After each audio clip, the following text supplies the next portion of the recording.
In college, I was a runner and I started just going for runs, like going to run around the golf course or something. And eventually wound up training for marathons. And then I guess endurance athletics has always been something I've been interested in. After lots and lots of running, I started kind of beating myself up and beating my knees up. And I decided that a triathlon would be maybe less damage to the knee joints or something. And so I took an unconventional approach of doing the following items in the following order. I signed up for an Ironman and then went out and bought a bike that weekend and went for my first ride. So I kind of jumped straight into the deep end with this idea that I would try to do an Ironman triathlon.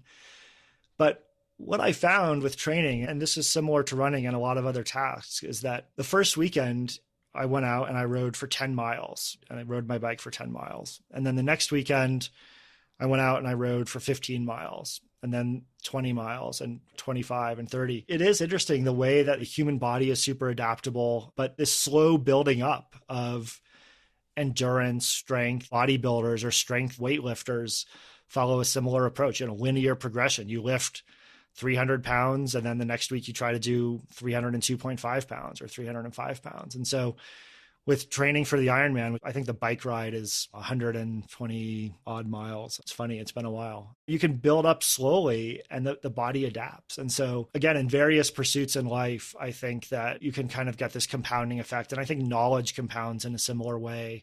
And studying business models compounds in a similar way. So, maybe the first time you study a semiconductor company, you don't even know what questions to ask. You read an annual report.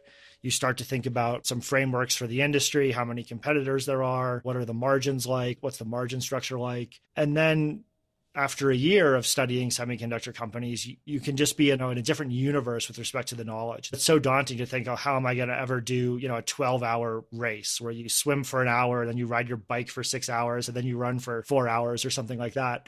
And you can break it down into little components. This weekend, I need to go ride 40 miles. And then next weekend, it's 50. And you just build up. Charlie Munger called it a Lollapalooza effect, but you can create this, dramatic, extreme effect by building up in small pieces.